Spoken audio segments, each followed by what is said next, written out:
Hey everybody, welcome back to Motorsports. Today we got something special. Beamer Fam's back in the house with his G82 M4 and we are doing downpipes. Not just any downpipes, mastery of art and design downpipes. Let's take a look at these things.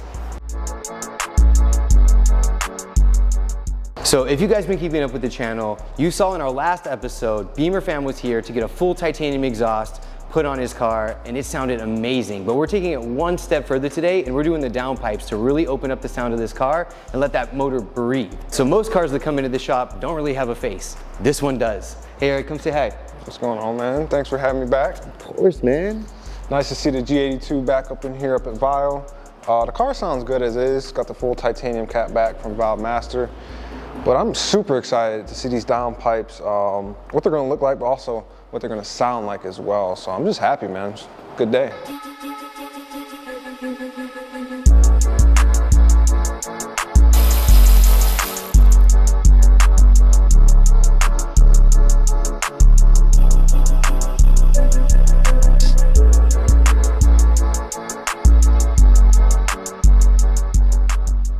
All right guys, the G82's up in the air and I'm gonna go over with you guys the workflow that's gonna go down underneath this car. Come over here.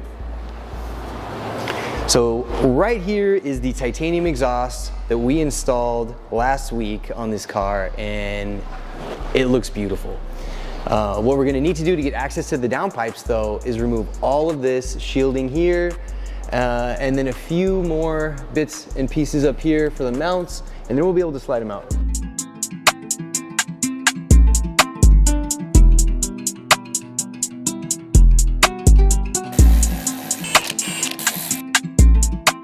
So if you guys don't know, obviously I have a G82, but I also have an F82 M4 Coupe.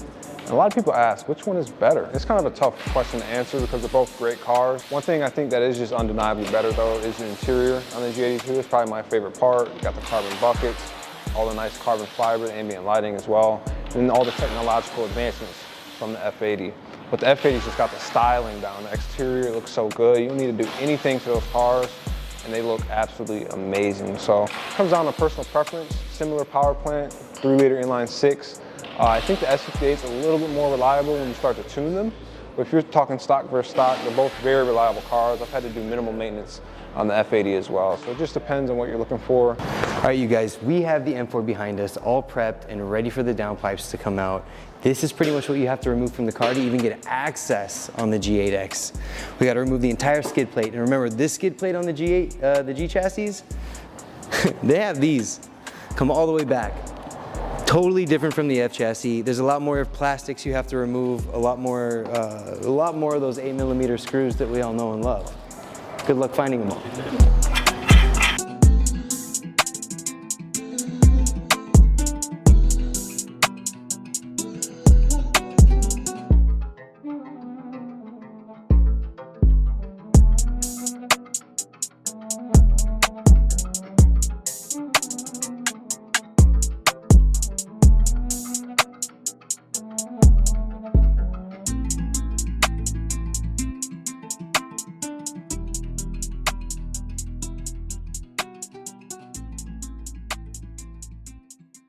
All right, you guys, now we have the catalytic converters that came from the factory off of this car and we can compare them to the mastery of art and design downpipes we're gonna throw into it. Okay, so for how a downpipe pretty much works, this is the side that V-bands onto the end of the turbo, and generally your catted portion will be here, like you can see here. You have one O2 sensor here and one up in the front. That basically is reading the gases coming in before the cat and after the cat. And if it sees a difference in that, great enough, it knows the cat is working. What happens when you go to a catless system is that you don't have a catalytic converter actually changing the gases by the time it gets here, so you get a check engine light. One way the industry has tried to resolve this, as you can see, the customer brought in some mini cats.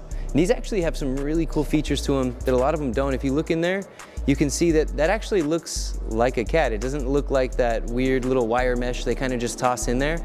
So I have good hopes for these. These might actually work. Installation is a huge part of getting these to work properly. You have to put them in the right spot. There are 4 holes on these downpipes. These need to go on the rearmost holes. And that is going to allow the gases to read differently on the secondary O2 sensor.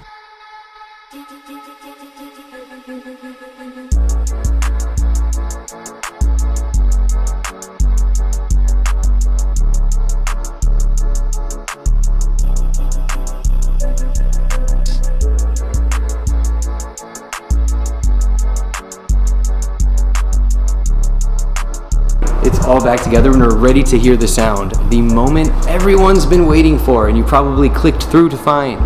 But here we go. Without further ado, start it up.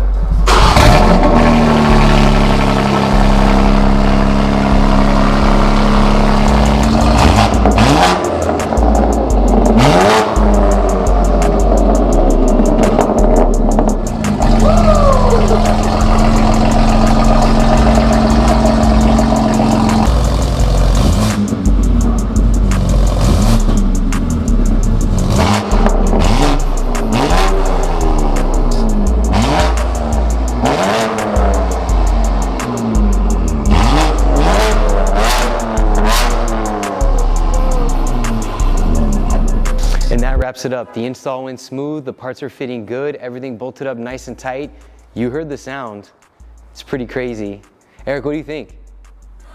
Wild. Wow, it's wild. It's pretty wild. It's to the point of, it's the craziest it can get, I suppose you could say. Anyways, next time.